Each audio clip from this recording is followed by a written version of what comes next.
Last time கோனே ஃபால்ஸில் குளிச்சுட்டு நான் ஒரு கோயிலுக்கு போனேன்னு சொல்லியிருந்தேன்ல, அந்த கோயில் பற்றி தான் இப்போ பேச போகிறேன். கோனே ஃபால்ஸ் வீடியோ பார்க்காதவங்க அந்த வீடியோ போய் பார்த்துட்டு வந்துருங்க. இந்த கோவில் எங்கே இருக்குன்னு பார்த்தீங்கன்னா, ஊத்துக்கோட்டைக்கோ நம்ம போன கோனே ஃபால்ஸ்க்கோ இடையில தான் இருக்குது. கோனே ஃபால்ஸ் ட்ரை பண்ணிங்கன்னா கண்டிப்பாக இந்த கோவிலையும் ட்ரை பண்ணி பாருங்க.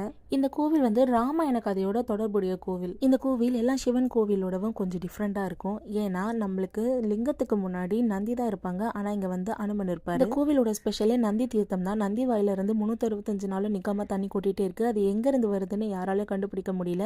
நாங்கள் போனப்போ மெயின்டெனன்ஸ் ஒர்க் பண்ணிட்டு இருந்ததுனால கொஞ்சம் வேலைப்பாடுகள் நடந்துட்டு இருந்தது. நான் பழைய கிளிப் ஆட் பண்ணுறேன் பாருங்க. அந்த நந்தி வாயிலிருந்து தண்ணி கொட்டிக்கிட்டே இருக்கும். சூப்பராக இருக்கும் அந்த வியூ பார்க்கறதுக்கு. மாதிரி சிவன் கோயில்னாலே பிரதோஷம் தான் ஃபேமஸ். ஆனால் இந்த கோவிலில் பிரதோஷ வழிபாடு கிடையாது. இந்த கோவிலில் இருக்க வாலீஸ்வரர் லிங்கம் கொஞ்சம் சரிஞ்ச நிலையில இருக்கும். ஏன்னா அனுமன் வந்து அவரோட வாளால் லிங்கத்தை கட்டி இழுக்க ட்ரை பண்ணுறப்போ அதை இழுக்க முடியாது. அதனால லிங்கம் ஒரு பக்கம் சரிஞ்சிருக்கும். அதனால தான் இவருக்கு வாலீஸ்வரர் அப்படின்னு பேர் வந்தது. இங்கே வந்து வேண்டுதல் நிறைவேறினா இங்கே வந்து நாய் பொம்மைகளை சாமிக்கு படைக்கிறாங்க. இதுதான் இந்த கோவிலோட ஸ்பெஷல். இந்த கோவில் மிகவும் பழமையான கோவில். நீங்கள் கோவிலுக்கு போனாலே தெரியும், ரொம்ப பழமையான கோவில் இது. உள்ளெல்லாம் போகும்போது ஏதோ குகைக்குள்ளே போகிற மாதிரியே ஒரு ஃபீலாக இருக்கும் உங்களுக்கு. நீங்கள் ராம்கிரிக்கு போயிருக்கீங்களா அப்படின்ட்டுன்னு மறக்காமல் கமெண்ட் பாக்ஸில் கமெண்ட் பண்ணுங்கள்.